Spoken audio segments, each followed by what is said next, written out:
bricks. Well, if you've lived in Central Georgia for quite some time, you probably have heard of Cherokee Brick. The family business of more than a century produces a lot of the brick you see on homes and buildings.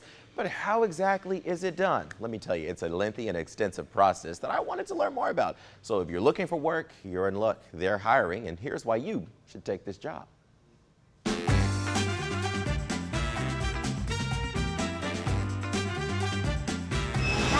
It's likely something you don't ever think about. Who makes the brick you see on structures every day? There's a safe bet it's likely done here at the Cherokee Brick plant in Macon.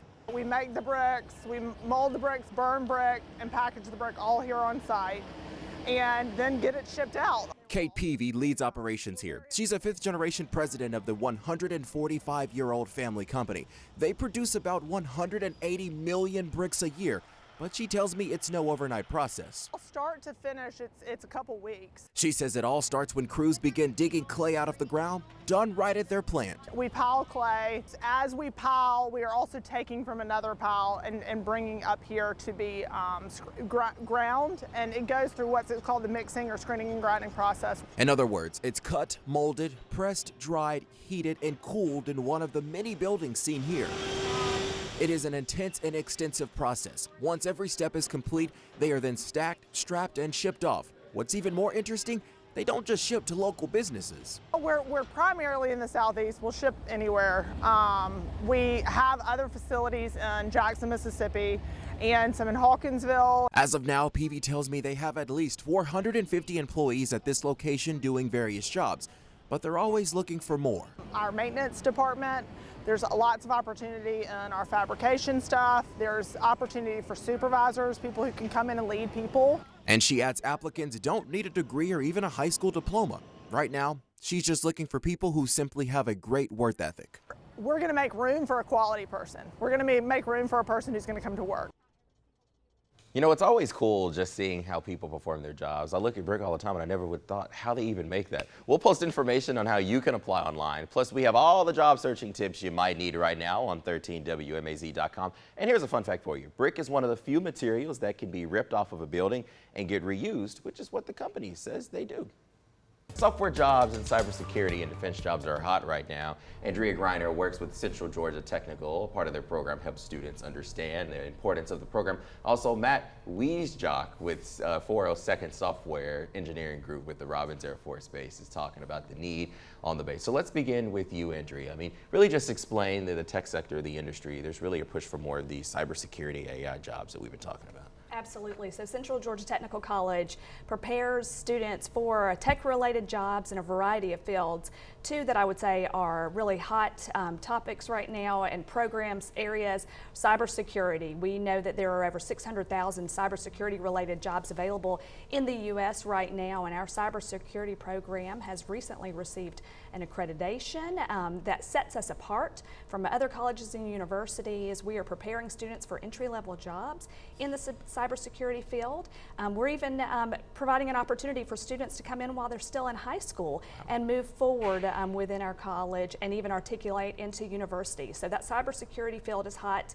Also AI, and specifically AI related to robotics in manufacturing. We have recently stood up a new studio at the Georgia Vector Center and established a new academic program of study there. And artificial intelligence, we're all hearing about it these days across the board, but being able to accelerate our programming around AI sets our college apart and really prepares individuals to move forward in a career path that will impact our advanced manufacturing operations here in Middle Georgia, but really have an impact on the workforce, not only here in Middle Georgia, but beyond. And both of these programs actually tie back to needs at Robins Air Force Base and specific needs that other industry partners around the region have. Matt, can you tell me a little bit more about 402nd, the Software Engineering Group, and what you all do? Yeah, absolutely. So the 402nd Software Engineering Group is one of the largest software production and maintenance organizations in the country for the U.S. Air Force.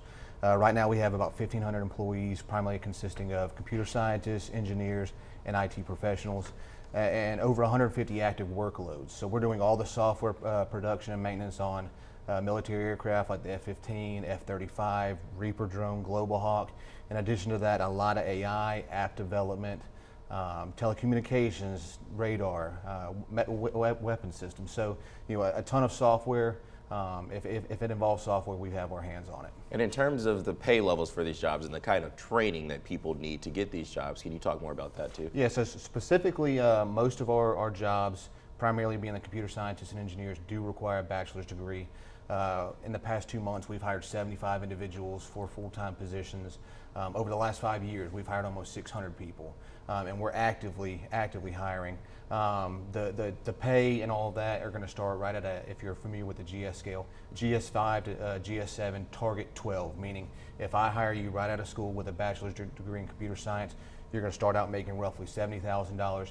In 2.5 years, you're going to be close to $100,000, and that's going to come with a 25% signing bonus and a $30,000 signing bonus, in addition to all the great benefits the government has to offer. It seems like that's a big incentive to get people to come and get those jobs too. Absolutely. I do appreciate you two for being here this morning and really explaining this, and hopefully someone can find their next job. You're one of the former Geico employees laid off recently. A podcast could help you get back on your feet. 4 former Geico employees created Shades of Conversation after they were laid off last year. Well, then Geico announced another staff cut of 6%, leaving hundreds of people in Central Georgia without a job. Melanie Archie, one of the women behind Shades of Conversation, wants to help those who have lost their job and says they're getting a lot of positive feedback and some questions that need to be answered. My vision was to make sure those people who are being laid off never go through what we went through. We had zero guidance. We knew there would be other rounds of layoffs, so we wanted to give people, something out there to say you're not alone. You can find that podcast by searching Shades of Conversation on YouTube. Well, if you're one of the recently laid off Geico employees or you're just looking for a job right now, we have some career fairs that could be the start you need. The first coming up is the Central Georgia Technical College Career Fairs. The first one happening on next Tuesday, October 31st on the Milledgeville campus in the H building. That runs from 10 a.m. to noon. The second career fair for Central Georgia Tech is going to be on the Warner Robins campus on November 14th from 10 a.m. until noon in the W building. And the next job fair, November 9th in Hawkinsville. It'll run from 2:30 until 5 at 70 Commerce Street. And WorkSource Georgia hosting a career fair on November 17th. It'll be at L.H. Williams Rec Center. That's at 325 Pursley Street in Macon. It starts at noon and goes until 3. Remember, when you go to a job fair, make sure you treat it like an interview. So what do you do once you get the interview? First off, you need to prepare your mind. The Department of Labor suggests you do some research on the company and the position you're applying for before your interview. Familiarize yourself with the duties and responsibilities of that position. Don't assume you know everything because you have previous experience. Next, get to know your own resume. Be prepared to break down the information section by section and practice potential questions with your friends and family. Now that we have the mental aspects checked off, let's move on to the physical. Even though parents say never judge a book by its cover, that's one of the first things your employer will be looking at. So you want to make sure you look your best. Men, a suit is recommended, but in some cases a polo and a nice pair of slacks will work just as well.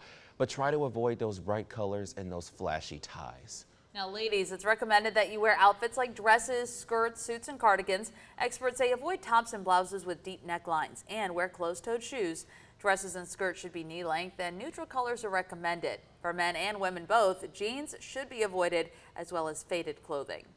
And then there's the big day, time to ace the actual interview. Remember, get there early. You only get one chance to give a good first impression. The Department of Labor says be prepared to summarize your past experience in about 30 seconds and describe what you can bring to the position. Listen carefully to each question and answer with direct answers. And also something just as important, staying positive and trying not to say negative things about your old job or employers. Be sure to ask any final questions and thank your employer for this opportunity. Finally, provide any additional information they need as soon as possible. Remember to be patient. The hiring process takes time, and we'll be right back after this break.